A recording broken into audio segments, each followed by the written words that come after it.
How's it going? It is On the Trail Radio here, about to show you a brand new radio that I just got.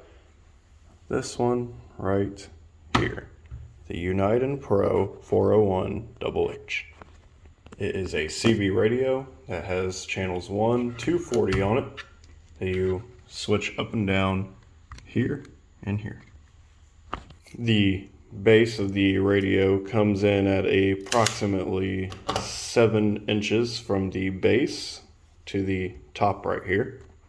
And the antenna adds about another 7 3/4 inches from here to here. Give or plus this little area right here, we'll go ahead and call it 7.5 inches. To attach the antenna to this radio, you'll see a little divot. It's actually very useful. You slide it on like so and turn that. It is now properly connected on. You don't have to do anything else to this antenna for it to work. The screen is extremely simple to understand. This means you are transmitting. This means your battery is low, or you have an external power connected. It'll either turn red or it will flash if your battery is low. It comes installed and shipped to you with a little belt keeper here. It's not extremely durable or handy, but it's a little bit better than you would think of the Baofangs or some of the other lower priced radios that you could find online that come with the belt clips already either on the radio or shipped to you and not an added on feature. On the side here we have the up and down channel selector menu and the push to talk button, self-explanatory. And if you turn to the side, you'll see that there is no buttons, but there are multiple jacks. So you have the speaker mic right here so that you're actually can have an external audio source so that you're not just listening through the radio itself. A microphone jack so that you can talk to it so you're not just using the radio itself. One more time. And a DC 13.8 volt charge. You plug this into your car and it will externally power your radio so that you don't have to keep supplying the batteries for it. And speaking of batteries, this radio takes 9 AA batteries. It is a little hefty and takes a lot of batteries, and it eats through those batteries. This is just a normal clip that you just clip back in. It's durable enough that it won't fall out on you while you're walking around with it, but not durable enough that I would trust it to fall. But that being said, if I were you, it does come with a 13.8 volt charge that I would plug into my car. That way you don't eat through all of your batteries. You can also put rechargeable batteries in there, but those can be expensive, especially whenever you're dealing with 9 of them in the size of AA. Over here, you also have your high and low power. I believe low power is 1 watt and high power is 4 watts. This being a CB radio and based extremely on line of sight, you are going to want the full 4 watts every time that you are using the radio. This right here is the speaker. It is actually a pretty good speaker, all things considered. You can see the actual speaker hole right there against the guard. Obviously the sound quality is not the greatest, not because of the speaker itself, but just because this is a CB radio. There is no great sounding AM CB radio. It just doesn't exist. That is why a lot more people prefer to use GMRS, amateur radio, etc. Any other radio service that doesn't sound like how I'll show you shortly. Moving to the top, you have these 2 knobs, and they're very self-explanatory. This is your squelch. People need to break through the higher squelch in order for you to hear them, so that you're not just listening to this at all times.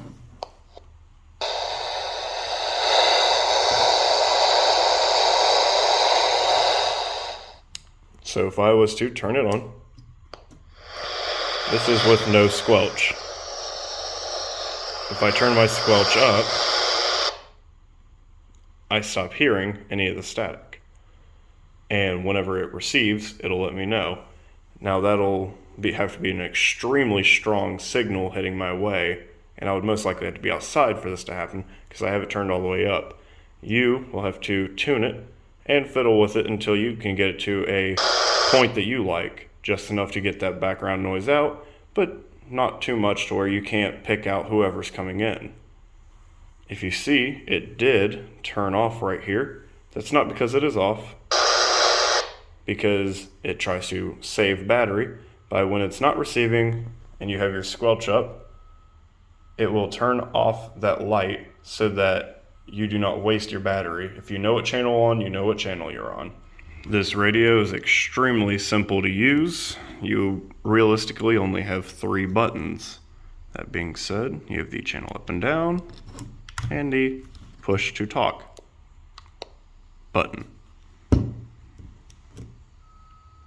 If you hold the button, it will scan through the frequencies. Now, if you actually turn up the volume and listen, you will be able to pick out people who are talking, and then you can stop on that channel. There is no automatic stop that goes on anywhere in this radio. Now, one of the biggest complaints is the radio on a CB always sounds like this. Now, there are a few ways, which I'll go over, for you to try to eliminate that noise and get a little bit clearer of a signal. This first one does not eliminate the noise, but it does help you get a clear signal. So if you wrap your fingers or hand around the metal ring on it, you are acting as a ground plane on this right here, which may increase its receiving ability. Another thing that I personally do to increase its receiving ability, and it actually makes it sound a little bit quieter while I have it on there, is I put binder clips onto the antenna acting as a ground plane. It seems to increase the receiving range greatly.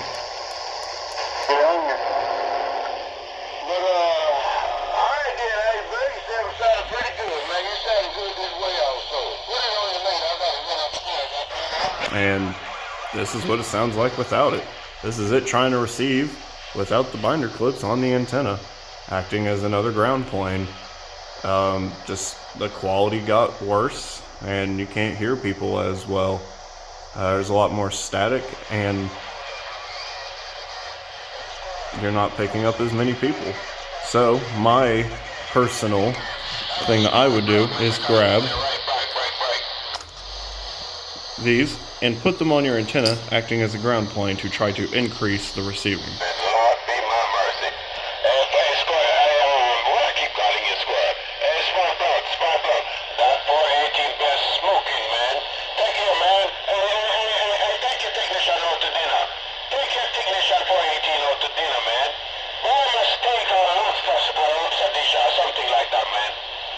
And I mean, that's all there really is to know about this radio. It's extremely simple to use. It's great for monitoring on the CB band. It might not be as powerful as a, $400 CB radio, but at the end of the day, this one cost me $46 on Amazon with a discount code, and I couldn't be happier with it. I talked to people on it. You can talk to the most people you're going to find using these radios are truckers, because believe it or not, it is actually still a very common communication tool between truckers, at least to pass the time. But it receives just fine. I transmit just fine on it. The only problem is with any CB radio, you almost have to be line of sight with the person to talk with them unless you're getting a skip. And you can't always bank on that to get you across the country. That being said, this radio does communicate with these radios right here. These radios are on channel 7. As you can see right there. This one was made in 1970, the other one was made in 1969, but they still operate on the same frequency. So if I was to turn this on and go to channel 7 and turn this on,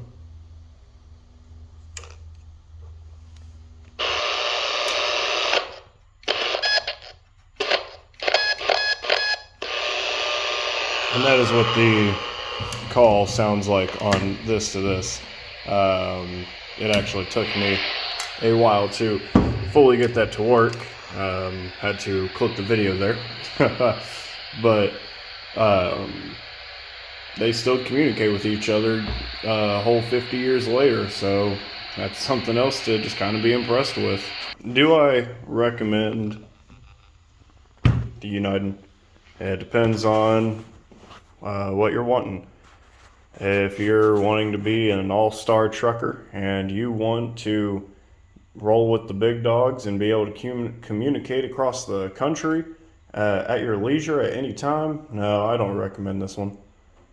If you want to monitor the CB frequencies and talk to people who are a couple miles within you, yeah, of course. That's exactly what it's designed for. It's not designed to roll with the big dogs, as they say. It is meant for personal use, and if you and somebody else has a CB radio, you can communicate back and forth together. That's what this is designed for. That's what I use it for. Another question for the band entirely. Do I recommend CB radio whenever I have the rest of these?